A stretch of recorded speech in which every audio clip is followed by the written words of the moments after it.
The moment I opened that garage door, I knew something was terribly wrong.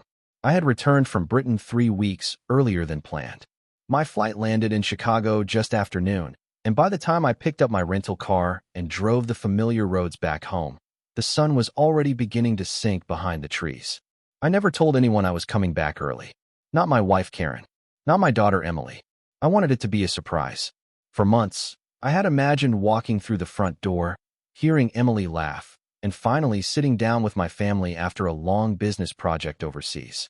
But the house felt strange the second I pulled into the driveway. There were no lights on inside, no music, no television, no sign that anyone had been expecting company. At first, I told myself I was being paranoid. Maybe Karen had gone shopping. Maybe Emily was out with friends. But as I stepped out of the car, something caught my attention. The side door leading to the garage was slightly open, just a few inches. That was unusual. Karen was obsessive about keeping doors locked. I carried my suitcase toward the house, but something made me stop. I cannot explain it even now. It was just a feeling, a quiet voice in the back of my mind telling me not to ignore what I was seeing. I walked toward the garage instead. The air felt colder there. When I pushed the door open, the smell of dust and old cardboard filled the room. The overhead light was off. Sunlight slipped through a small window near the ceiling, casting long shadows across the concrete floor. Then I saw Emily. She was sitting on an old blanket in the far corner near a stack of storage boxes. Her face looked pale. Her hair was messy. She seemed startled when she noticed me standing there. For a moment, neither of us spoke. My heart nearly stopped. "Emily," I said. She stared at me as if she could not believe I was real. Then tears immediately filled her eyes. I dropped my suitcase and crossed the garage. "What are you doing out here?" I asked. She opened her mouth to answer, but no words came out. There was something deeply wrong in the way she looked at me. Not fear, not anger, relief. The kind of relief someone feels when they have been carrying a burden alone for far too long. I looked around the garage. There was a folding chair, a small lamp, several bottles of water, a box containing clothes. My stomach tightened. It looked less like a garage and more like a place someone had been living. "Emily," I said quietly, "how long have you been out here?" She lowered her eyes. "A while. A while." Those two words hit harder than any explanation could have. I felt a chill run through me despite the warm summer evening. Why would my daughter be spending time in a garage? Why had nobody told me? Why had none of our phone calls over the past few months hinted at this? Then I noticed something else. Near the blanket was a small cardboard box tied with a faded blue ribbon. On top sat a stack of unopened envelopes. Every one of them had my name written across the front in Emily's handwriting. And in that moment, before I opened a single letter, I realized the story I had been told about my family might not be the truth at all. I picked up the first envelope with shaking hands. My name was written across the front in Emily's careful handwriting. The postmark space was blank. It had never been mailed. Neither had the second one, or the third. There were at least 20 envelopes in that box. 20 attempts to reach me that somehow never left this house. I looked at Emily. She was staring at the floor. "Why did you not send these?" I asked quietly. Her lips trembled. "I did try." That answer only made my confusion worse. I sat down on the folding chair and opened the first letter. The date at the top was nearly 6 months old. "Dad, I hope Britain is treating you well. I wanted to call again today, but Karen said you were busy and did not want interruptions. I miss talking to you." I stopped reading for a second. Karen had told me Emily rarely called because she wanted independence. She had repeated that explanation so many times that I eventually accepted it. Yet here in my hands was proof that Emily had been trying to reach me. I opened another letter, then another. Each one carried the same theme. Emily asking if I was coming home soon. Emily saying she wished we could talk. Emily mentioning problems without fully explaining them. It was as if she wanted to tell me something, but was afraid the letters might be read by someone else first. A sound behind me made me turn around. Karen was standing in the doorway leading from the kitchen. Her expression changed the instant she saw the open box. "Robert," she said, forcing a smile, "you are home early." Something about her voice felt rehearsed. Not surprised. Not relieved. Rehearsed. I stood up slowly. Why is Emily living in the garage? For a fraction of a second, Karen froze. Then she laughed softly. "Living? She is not living out here. She just spends time here sometimes." I looked around at the blanket, the lamp, the water bottles, the clothes, and the stack of books beside the wall. This does not look temporary. Karen crossed her arms. You just got off a long flight. You are tired. Emily has been going through a difficult phase. She likes having her own space. Emily lowered her head even further. She did not say a word. That silence bothered me more than anything Karen said. My daughter used to argue when she believed something was unfair. She used to defend herself. Now she looked like someone who had learned that speaking up changed nothing. I walked past Karen and into the kitchen. The house felt different from the one I remembered. Several family photos were missing from the walls. Most of them included Emily. I noticed that immediately. Where are the pictures? I asked. I redecorated, Karen replied. Nothing important. Nothing important. The answer sat heavily in my chest. That evening, I stayed close to Emily. We sat at the dining room table while Karen prepared dinner. Every time I asked a question, Karen seemed to answer before Emily could. Every explanation came too quickly. Every detail felt polished. Too polished. Then, while Emily stepped away to use the restroom, I noticed her cell phone lying on the table. The screen lit up with a notification. My breath caught when I saw it. There were dozens of missed calls listed from a number I recognized immediately. It was mine, and according to the dates, those calls had been made months ago, yet I had never received a single voicemail from her. At that moment, I realized the letters were not the only thing that had failed to reach me. Someone had been standing between my daughter and me for a very long time, and I was finally beginning to understand how deep this situation really went. That night, I barely slept. Every time I closed my eyes, I saw those unopened letters sitting in that cardboard box. By sunrise, I was already sitting at the kitchen table with a cup of coffee growing cold in front of me. The house was silent. Karen was still upstairs. Emily was in the garage again. The fact that I could even think that sentence made me feel sick. My daughter should not have been spending her mornings in a garage. Yet somehow everyone around her had started acting as if it were normal. I decided I needed facts before I confronted anyone. Around 8 o'clock, Emily quietly walked into the kitchen. She looked exhausted. Dark circles rested beneath her eyes, and her shoulders seemed weighed down by something far heavier than fatigue. I smiled gently and pulled out a chair beside me. Sit with me, I said. For a moment she hesitated, almost as if she expected someone to object. Then she slowly sat down. We talked about small things at first. The weather, the neighborhood, a new grocery store that had opened nearby. It felt strange. My own daughter was speaking to me like someone trying not to say too much. Finally, I asked the question that had been sitting in my chest all night. Emily, when was the last time we had a real conversation? She stared into her coffee. I do not know. Months. She nodded. Maybe longer. That answer hurt more than I expected. I had called. I knew I had called. Sometimes I reached voicemail. Sometimes Karen answered and told me Emily was busy, sleeping, out with friends, or simply not interested in talking. At the time, I believed her. Looking back, I hated myself for believing it. After breakfast, Karen came downstairs. The second she saw Emily sitting with me, something flashed across her face. It disappeared almost instantly, replaced by a practiced smile. You two are up early, she said.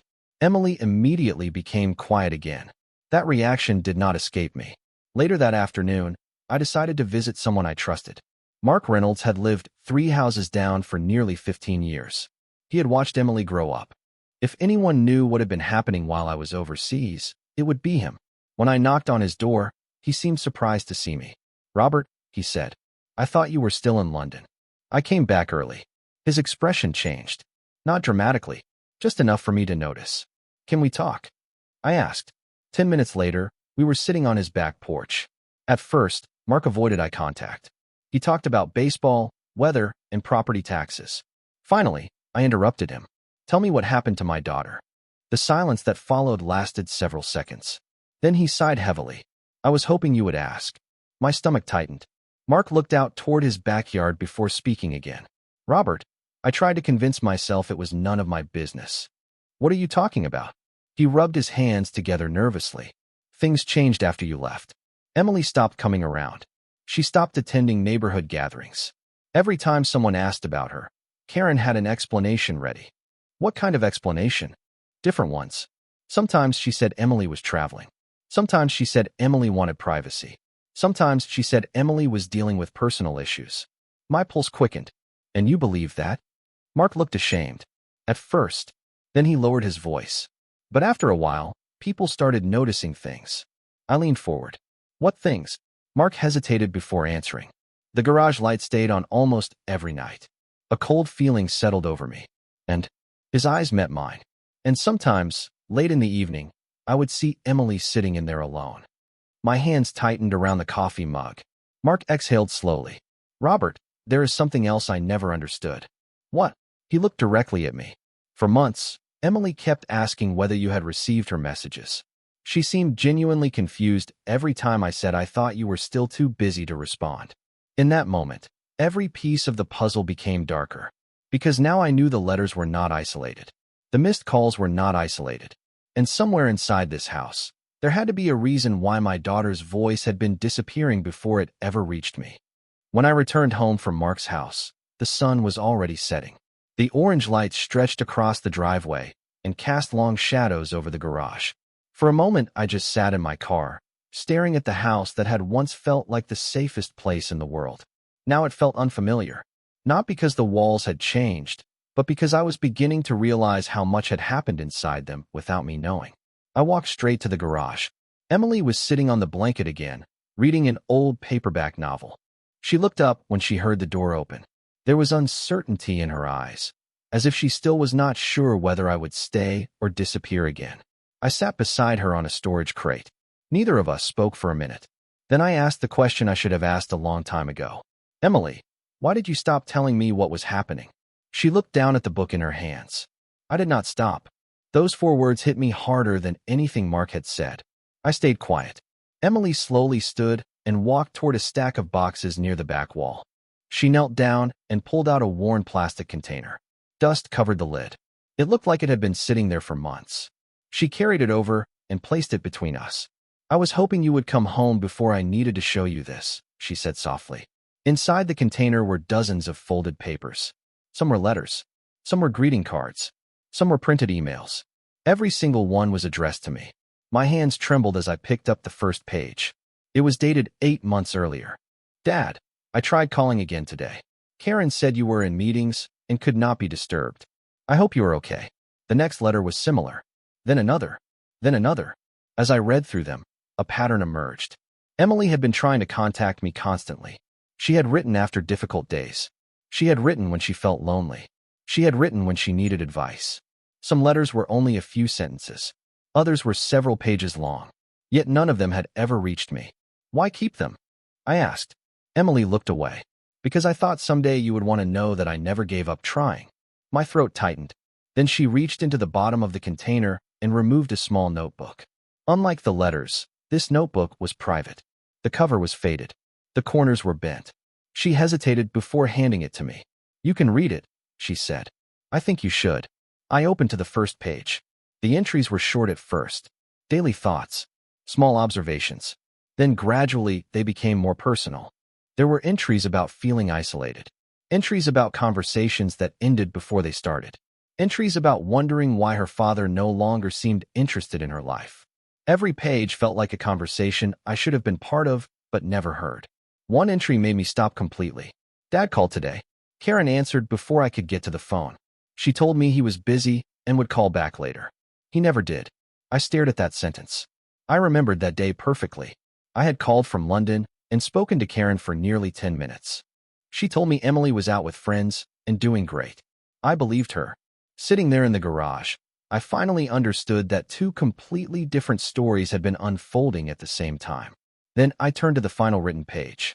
The date was only 3 weeks old. The words were shaky compared to the earlier entries.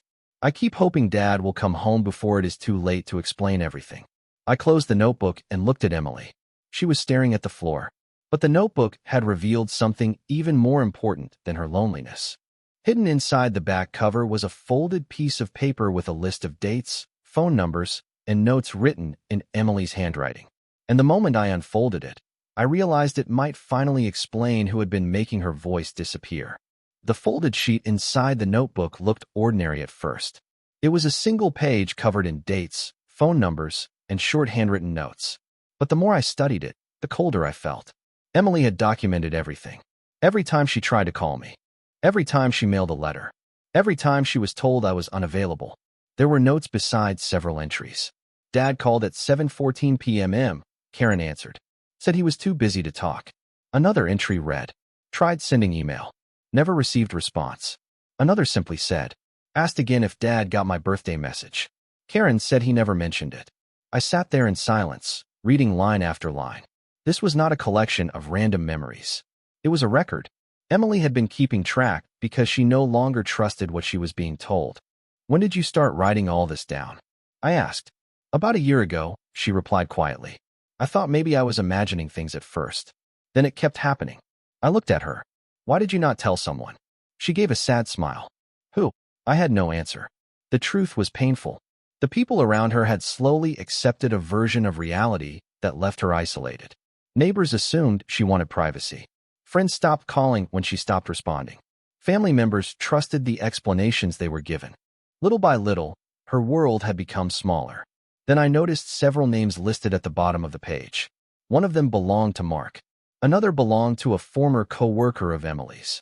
A third belonged to an old family friend named Susan. What are these? I asked. People who knew something was wrong, Emily said. Not everything. Just enough to ask questions. The next morning, I started making calls. Susan answered first. The moment she heard my voice, she sounded relieved. Robert, thank goodness. Those words immediately caught my attention. Why would you say that? There was a pause. Because I have been trying to reach you for months. My grip tightened on the phone. Susan explained that Emily had gradually disappeared from social gatherings. When people asked questions, they were always directed back to Karen. At first, nobody thought much of it. Then inconsistencies began appearing. Different stories. Different explanations. Excuses that never quite matched reality. Did you ever speak directly to Emily? I asked. A few times, Susan replied. She always seemed surprised whenever I mentioned you. Surprised how? Another pause. Like she thought you did not want anything to do with her anymore. I closed my eyes. Hearing those words felt like carrying a weight I should have lifted long ago. Later that afternoon, I spoke to Emily's former coworker. His story was similar. He told me Emily used to talk about me constantly. Then one day she stopped. When people asked why, she would simply say that I was busy and had moved on with my life. Every conversation pointed in the same direction. Nobody described dramatic events. Nobody described obvious cruelty. What they described was something quieter. A steady erosion of connection. One missed call. One intercepted message. One explanation after another until an entire relationship had been weakened. By evening, I returned home with more questions than answers. Emily was sitting on the back porch watching the sunset. For the first time since my return, I sat beside her without asking anything. We watched the sky change colors together. Then she said something that stopped me cold. Dad, there is one person who knows exactly what happened. I turned toward her. Who? She looked toward the house. Her eyes were fixed on a second-floor window. The person who always knew when I tried to contact you. For a long time after Emily pointed toward that upstairs window, neither of us spoke. The evening air had grown cooler, and the first porch light on the street flickered on. I kept replaying her words in my head. The person who always knew when I tried to contact you. She had not said a name. She did not need to. Deep down, I already knew where this trail was leading. The question was no longer whether something had happened. The question was how much had happened without my knowledge. That night, after Emily went to bed, I sat alone in my home office. I opened my laptop and began searching through months of emails, call logs, and travel records. At first, I found nothing unusual. Then I noticed a pattern. Several emails from Emily were missing from my inbox entirely. Not unanswered. Missing. I checked old backups and archived folders. Eventually, I found fragments. Messages that had been redirected. Notifications that had been deleted before I ever saw them. My stomach tightened. The next morning, I visited my cellular provider.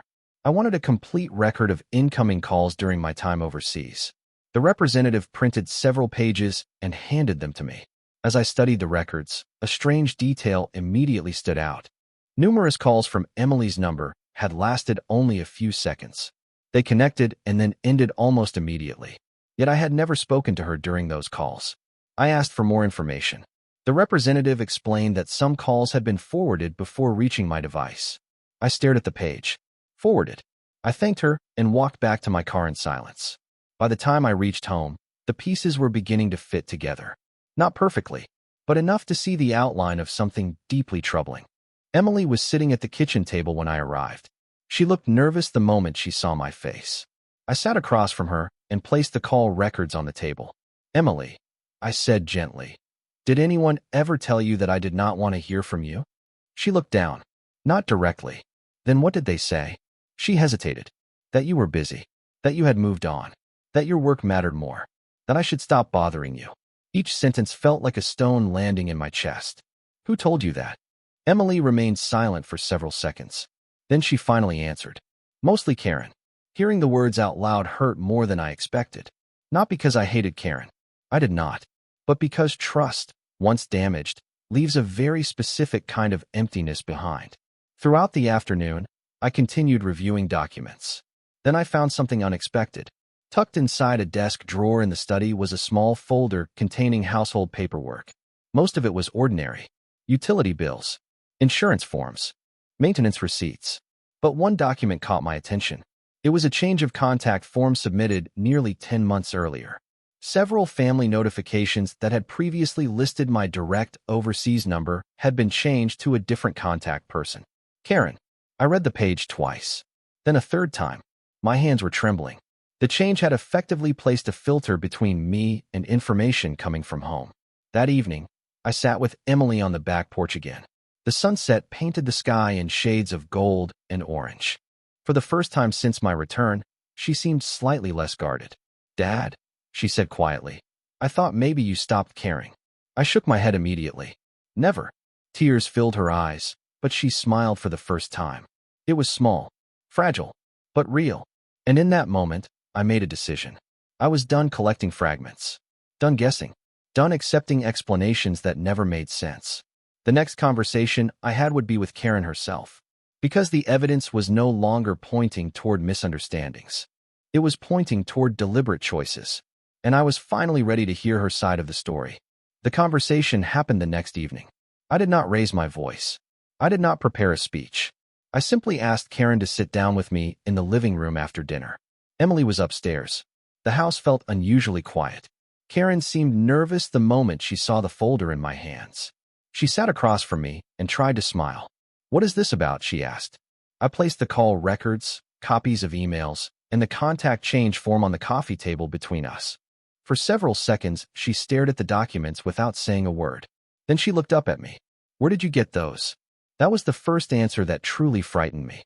Not because of what she said, but because she never denied any of it. "I have been asking the wrong questions," I replied calmly. "So tonight, I am going to ask the right ones." Karen folded her arms. "Robert, you are making assumptions." I shook my head. "Then help me understand." I pointed to the call records. Why were Emily's calls being redirected? Karen looked away. "I do not remember." I pointed to the contact form. Why was my overseas number removed from family notifications? She sighed heavily. "Because you were busy all the time. That was not your decision to make." The room fell silent. For the first time since my return, Karen seemed unable to find a quick explanation. Finally, she spoke. "You were thousands of miles away. You were focused on work. Emily depended on you for everything. I thought she needed to become more independent." I stared at her. "So you decided to limit contact between us?" "That is not what I am saying." "Then tell me what you were saying." Karen rubbed her forehead.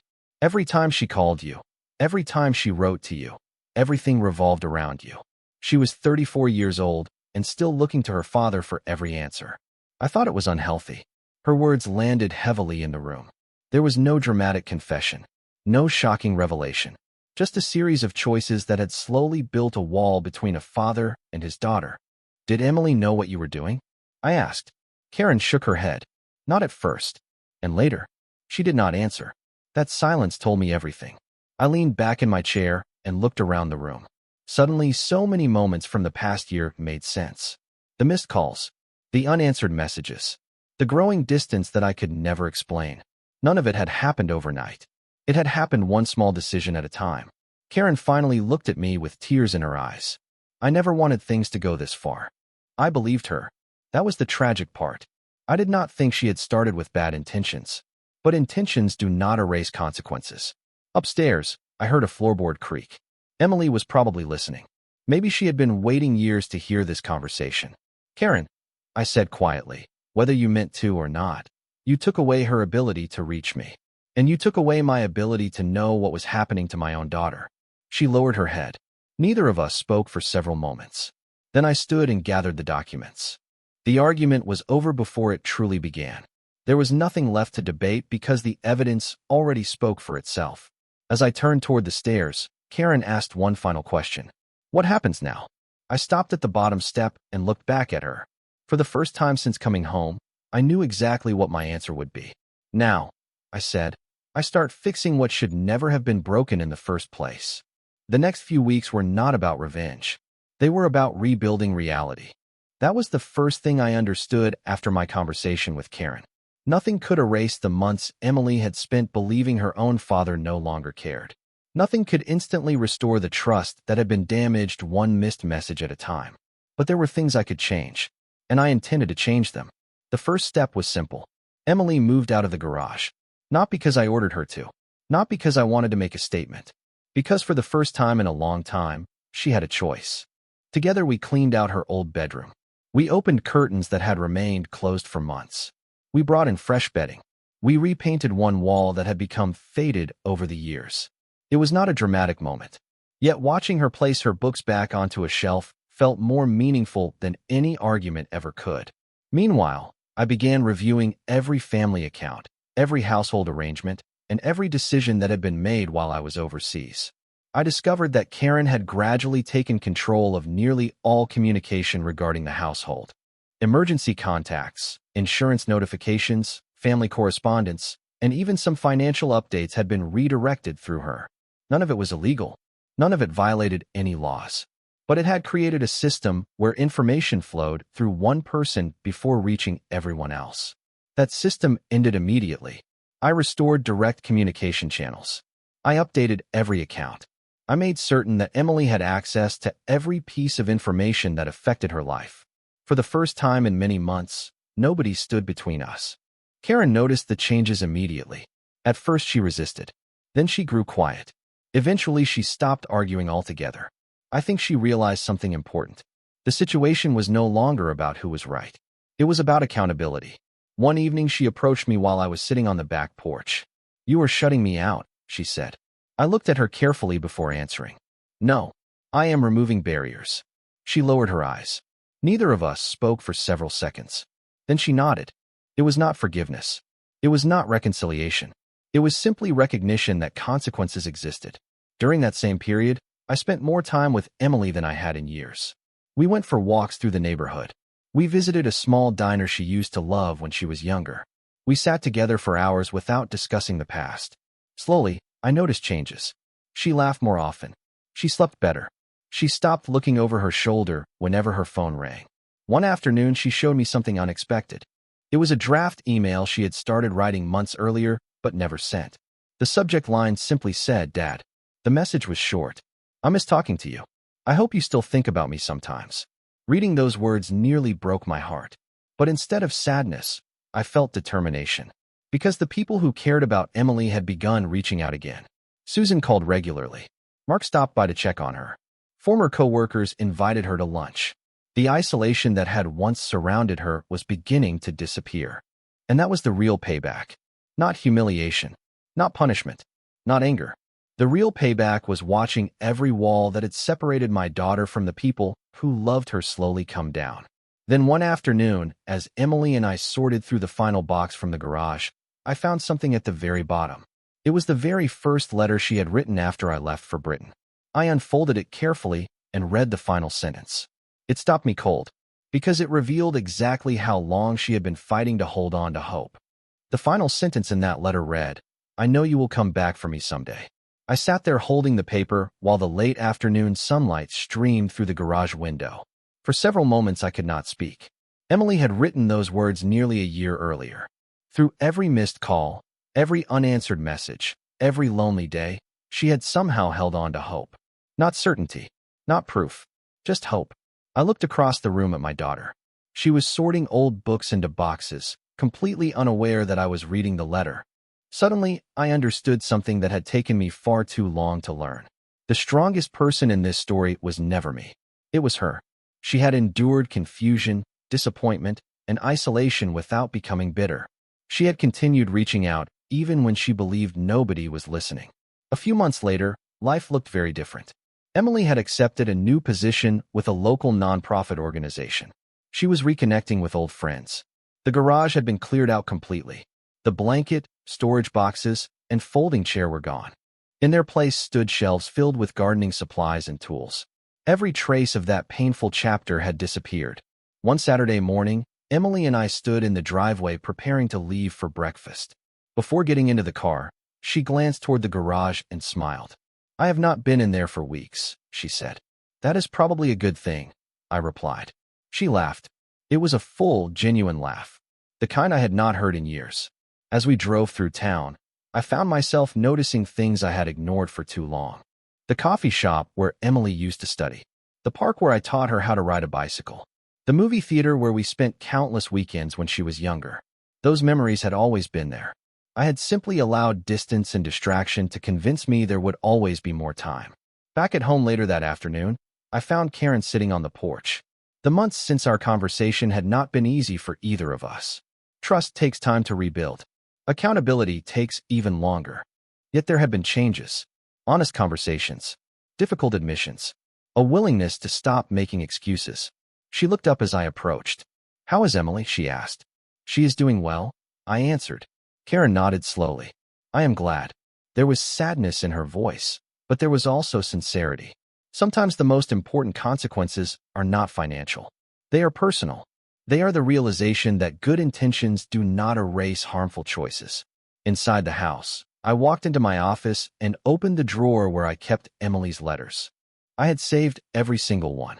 The unopened envelopes, the printed emails, the notebook, the first letter, the last letter. They were reminders of what had happened, but they were also reminders of what had been restored. That evening, Emily knocked on my office door. "Ready for dinner?" she asked. "In a minute." She smiled and started to leave. Then she paused. "Dad." "Yes." "Thank you for coming home." The room became very quiet. I looked at my daughter and smiled. "I am sorry it took me so long." She shook her head gently. "You came back." After she left, I sat alone for a moment and thought about everything that had happened. The real victory was never proving who was right or wrong.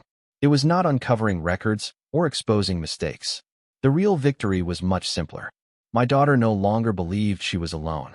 And as I turned off the light and headed downstairs to join my family, I realized that was worth more than anything I could have ever brought back from Britain.